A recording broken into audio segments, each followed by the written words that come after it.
because what you, the unsung heroes in the wastewater industry, do matters.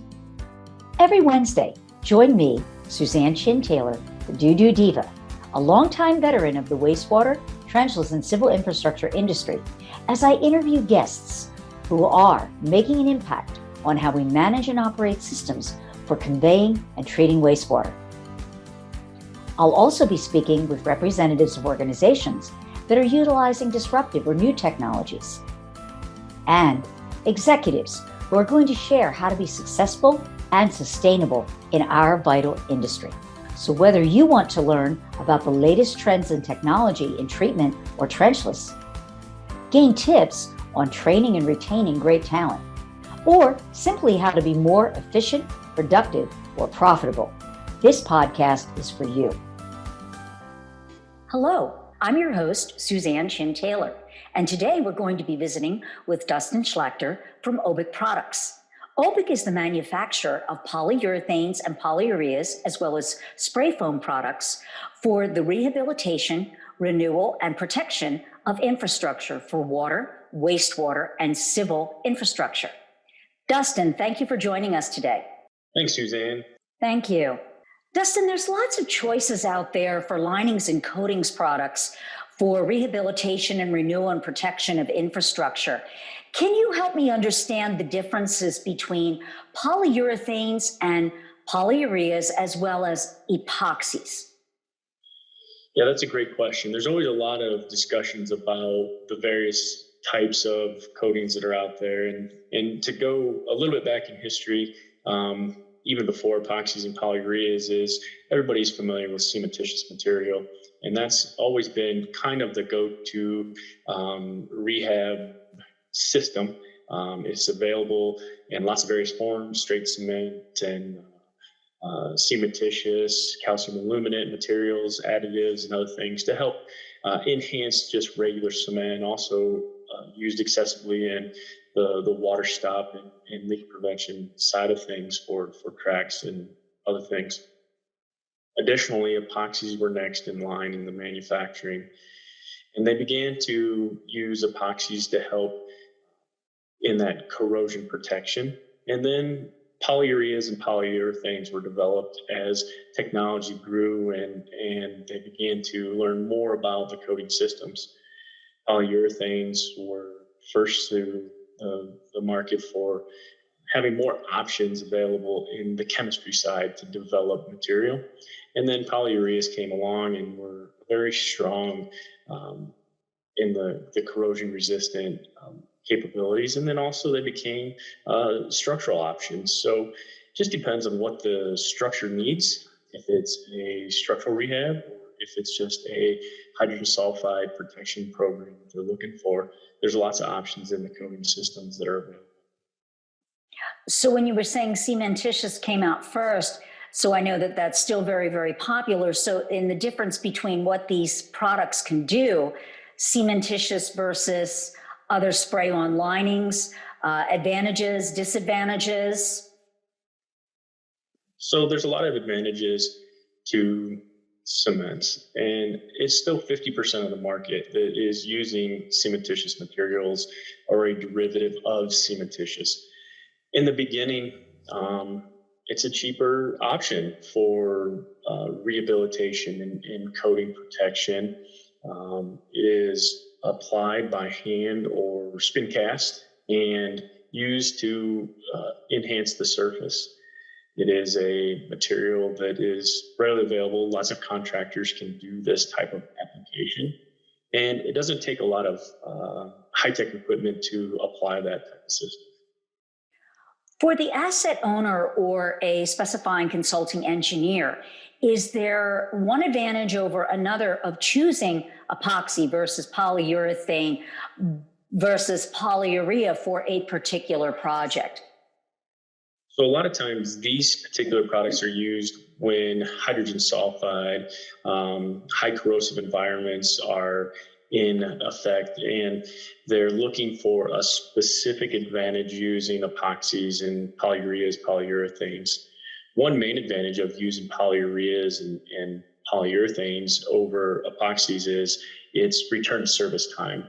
It is a quick application. There's the same keys go into good installation for all of them, and that's prep, prep, and prep. So a lot of good products can be installed. However, the key to success for all of us is application has to be followed by a good prep process.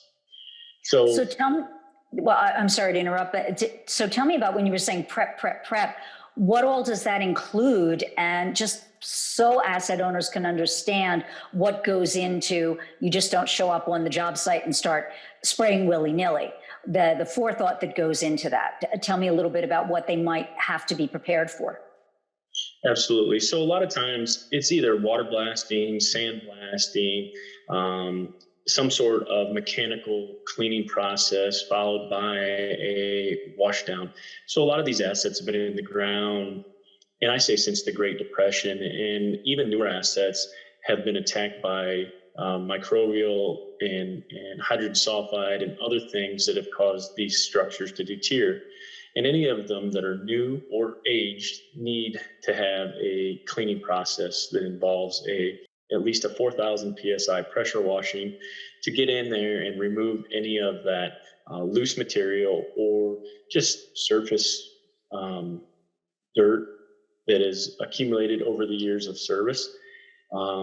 Additionally, there needs to be leak reduction that happens of either chemical and grout injection or using cementitious type materials, hydraulic cement, for instance, to help stop those leaks in large active infiltration areas, fill in large voids, and then start the lining process after that based on manufacturer's recommended installation. But prep is always key because any coating system can be done well as long as the substrate is prepared well. And new structures actually need more care than an old structure because we have to remove all of that linseed oil or form oil, whatever they use at the cement plant.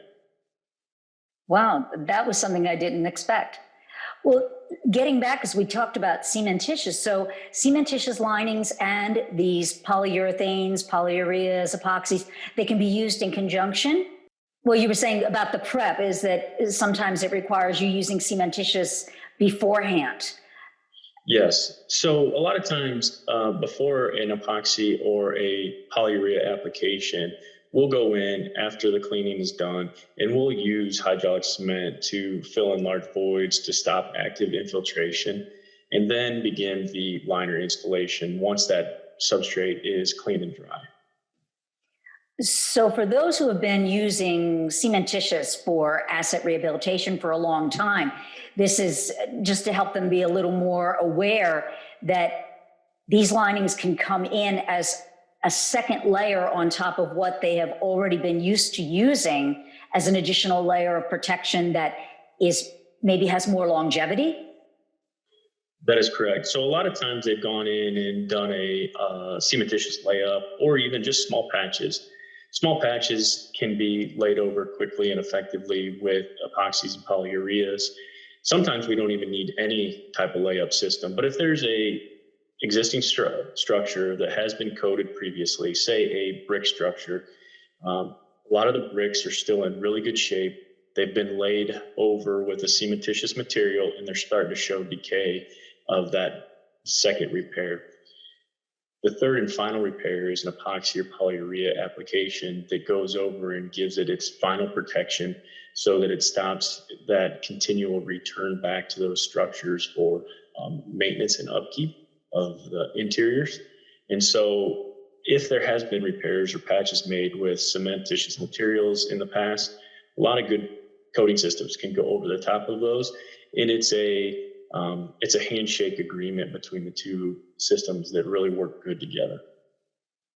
What type of applications, in your experience, are better suited to polyurea and polyurethane, or vice versa? So what's well suited for us are high corrosive environments, along with the need for a quick return to service. A lot of times when we're in a situation where you're affecting people's way of life, you're in traffic and you become a burden to the community because you're interrupting their everyday travel. If we're blocking traffic and we need to open things up quickly, polyureas and polyurethanes have a very quick return to service time frame. And also, if you're using bypass pumps, that can be very expensive for the end consumer and that municipality or city that has to add that cost into the rehabilitation. So anytime where there's other things involved in the coating system, the faster that a system does cure out, it can be returned to service, and it lessens the burden on the community or the city that we're working for. And those also, as a safety situation, if you're interrupting the flow of traffic, the quicker that we can get our guys out of traffic and out of flow, the better off everybody is. Everybody returns home safe that way. Do they both pretty much cure and offer that quick return to service, polyurea and polyurethane? Are they pretty much similar, or are there great differences in formulas and what's available out there on the market? So it depends on the manufacturer. They're very similar in that quick return to service between the polyureas and polyurethanes. So a lot of times it's within 1 to 2 hours can be returned to service, and it will continue to cure over time. However, it is much different than other alternatives that are out there that have a need for 6, 12, 24 hours before return to service. So in the polyurea, polyurethane space, they're all pretty much the same as far as formulation goes. It is the essence of what is the system trying to provide is why it's either one or the other between polyurea and polyurethanes. Okay, explain that to me when using what the system is trying to provide, the subtle differences for those applications. What is one more ideally suited for versus the other, or maybe they can both do the same thing, but just I've always been trying to wrap my head around the subtle differences between those two. Yeah, that's a great question, Suzanne. So one major difference is in this structural question that everybody has that's out there. In the structural world, it is easier for a polyurethane derivative material to have options to add in for different formulations. There's thousands of options of chemistry, ways to make chemistry for a polyurethane. Polyurea is a very streamlined process that doesn't have as many options. The one big thing is it's very difficult with a polyurea to make it what they consider structural. And so the envelope opens for polyurethanes in that aspect. So people are very familiar with that terminology. And so it just depends if they're looking for something that's structural, or on the polyurea side, it remains flexible that helps move with the structure. So heavy traffic loading, movement from freeze and thaw and heat cycles. Polyureas being flexible have a high advantage in those environments versus things that are strong and rigid that may have less ability to have flexibility built into it. And the rigidity of it then causes it to be susceptible to cracking and fissuring. We all know that there's not one magic silver bullet for every application, every project. And so not every material can be that perfect solution. Are there any, we talked a lot about the pros of this, but are there any cons to using these materials or linings where it may not be the best solution? So a lot of times it's very difficult to answer this. And so we believe there's a lot of solutions out there that are really good and a lot of good options that are out there. And they all have a purpose and a place. And they're really, sometimes there is a one size fits all, and sometimes you need the options that are out there.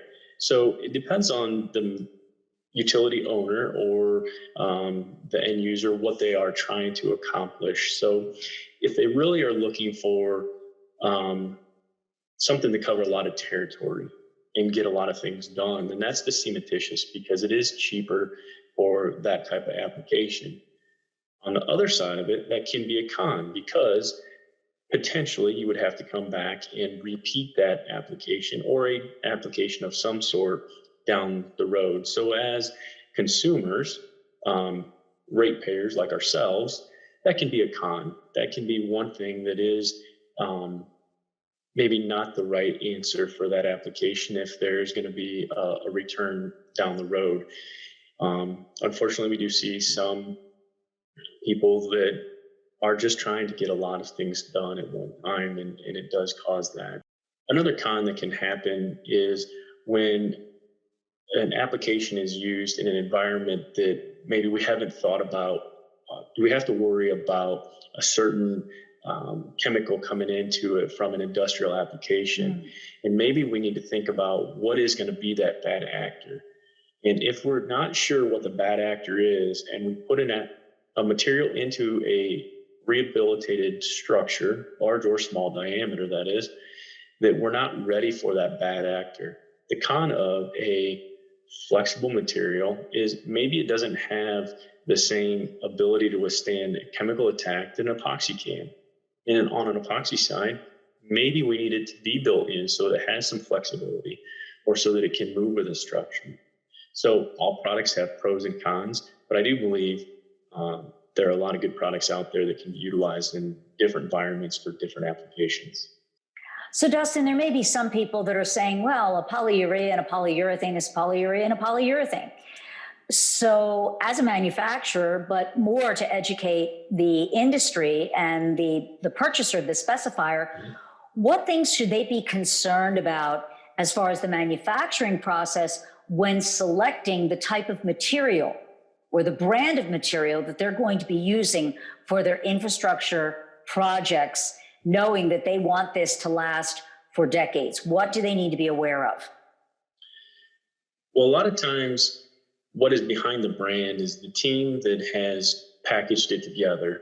And we believe that having an ISO certification does help in understanding that there's a quality control team behind that, and that it's not just an off-the-shelf product that has not been tried and tested and true in the market space, that has the background of knowledge that has been built by a team of chemists that have the experience to manufacture products in that type of an environment.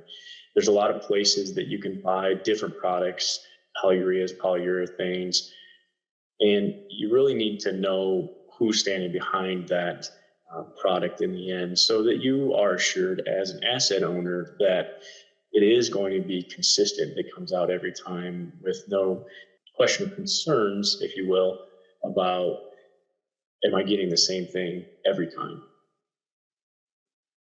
And so that segues us right into, you can have a great product that you know has got incredible quality, that they've stood behind it, but the product is only going to be as good, or the project is only going to be as successful as the applicator that is going to take that quality product and install it for you. So again, what do asset owners, specifying engineers need to be asking themselves? What are the important questions when selecting an installer to take that product and execute it for them? Well, that's a great question, because a lot of times, a lot of installers are given opportunities. And in this low bid market area that we all work in as contractors, there's always somebody out there willing to sell something a little bit cheaper and give a quick 15-minute tutorial on the back of a pickup truck of how to apply it. As an asset owner, that may not be the best advantage for your community or municipality that you're working for. You want to make sure that it has a installation team that has experience and knowledge, and a team of manufacturing team that can stand behind them also, that helps in that training process of proper installation, field application, from small diameter, large diameter structures, things that all contractors need to be aware of, and maybe the things that we don't want to talk about as manufacturers that need to be brought to the surface and talked about so that other contractors don't have problems in the future or cause problems for municipalities, backed up sewers and other things that can come along with working in these environments that nobody likes to happen, and ways to mitigate those problems. So just like we talked about in the beginning, we don't want to have a prep mindset that it starts in the beginning. But even before that, picking a high quality material that has got that certification behind it, a team that can come out and help make sure that the contractor is trained and have some sort of a yearly training program that they are witnessing the application by these installation team members, so that it's a continual training process. Everything can get refined over time, and we all get better as we learn how to do things better year in, year out. So having a good quality team of installers is critical to a long-term asset management program. Well, that brings up the subject of training and how much training is really required, and what type of training should they make sure that their installers have. I guess the question is, how complex is it to do these spray applied linings well? Mm-hmm. And so, what do they need to know? How do they have to be trained? Yeah, and all of the basics need to be met as far as safety goes for confined space, OSHA, and those type of things first and foremost. And then the manufacturing process of how we take the A and B components and turn it into a high quality coating system. That's all learned by hands-on training with the manufacturer. And it takes more than just a couple hours to do that well. We want to be with a installer for a few days, 5 to 10 days, and then we will repeat that process if need be in another 2 or 3 weeks as a follow-up to assure that when we're feeding them as much information as we can in the beginning, there's always a chance to lose that information. It's just information overload in the beginning. So you'll have to repeat it more than once. So just doing a one and done training program really isn't going to be efficient, effective for long-term retention. And we all know that because of leadership development programs. So we need to repeat it at least 2 or 3 times with them to make sure that they have the best knowledge possible for that installation and that procedure. So it begins with, how's the chemistry made, and the final product, what is it supposed to look like? What's it supposed to feel like? Is it appeared to be a good coating system when it's done, or is it not? And is there something that we know because of the training that reflects that, and it triggers a thought that says, maybe we need to make a call to the manufacturer. The manufacturer needs to be able to answer those questions, and if need be, show up and help out their installers to make sure that the consumers are getting what they need. Well, what type, after an installation is complete, what type of field QC testing should be performed by an installer, regardless of the brand or material that they use, to make sure that that product has been applied correctly? So it depends on the type of system that's going into play. On a polyurea and polyurethane, it is a very quick cure process. The most effective is a destructive test or a spark test. Those 2 tests are the best way to test a fast cure coating system, where the spark test will look for holidays and pinholes. And a destructive test would be a measurement of the thickness of that application to assure the consumer is getting what they're paying for. Some others are a mill gauge, thickness mill gauge that epoxies can use. And because it is a slower cure, they have time to stick the mill gauge in and get that thickness registration. But destructive test and a spark test is really the best for the quick return to service materials. So just in wrapping up, a lot of these spray applied linings first got their major use in manhole structures and other type of vertical structures. But where do you see the spray applied lining market going for water, wastewater, industrial, anything that's come in contact with water, even roads and bridges? Where do you see the market going and the applications for these types of products? So spray applied market is really evolving well into these larger diameter markets. So everything at the treatment plant, along with everything underground, has a shelf life. We're really trying to find generational repairs that are going to set us up for generations to come. And so with the spray applied system, it is vastly different than times of the past. So large diameter structures, CIPP market is set really well for everything up to that 72-inch range, and they're beginning to bump that a little bit larger as we speak. So anything above 72-inch larger in diameter for a stormwater pipe or water intake pipe is a good application for our spray applied material. Clarifiers for water treatment and potable water application are good applications. And the nice part about a spray applied system, it doesn't matter what the configuration is of the structure, if it's square, round, rectangular, oval, because of it being applied generally by a person doing an application, it's not set that it needs to have a certain type of structure that it can work in. So different configurations don't bother us as much as other type of applications. So those structures that have varying degrees of change in them, be it square, round, rectangular, oval, this is a good place for spray applied application. And so the market is evolving to larger structures, pump stations, wet wells, valve chambers.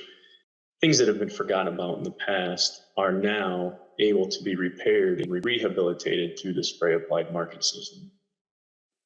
Versus in the past, they would be looking at a total replacement because they didn't have trenchless technology available that could do these things. Okay. Correct, and that's extremely costly at that juncture to replace versus rehab. Okay. Well, Dustin, thank you for all of the great information today. I learned a lot. I hope the viewers have too. If you'd like more information about spray applied linings, Dustin is the expert here and he welcomes questions. His contact information will be appearing on the screen shortly. OBIC products and their installers also offer lunch and learn opportunities. So if you'd like to see the product in action in the real world, you can contact him to make arrangements for that. And thank you for being here with us today, and we hope to see you again soon. Thanks, Suzanne, for the opportunity today. Thanks for joining me, the DooDoo Diva, on this week's episode of Smells Like Money. Be sure to subscribe to the show so you'll never miss an episode. And while you're at it, if you found value in this show, we'd appreciate a rating on iTunes, or simply tell a friend about the show, because that would help us out a lot too. If you're an industry expert and would like to be considered as a guest for the show, email guest@smellslikemoneymedia.com. Tell us a little bit about yourself and the topics you'd like to talk about, and we'll be in touch. For more information about our family of marketing, international business development, and workforce training companies dedicated to the empowerment and education of our industry, call us at 760-217-8010. or email me at raven@creativeraven.com. Until next week, a big shout out to all my industry friends and those who will be. You're my superheroes.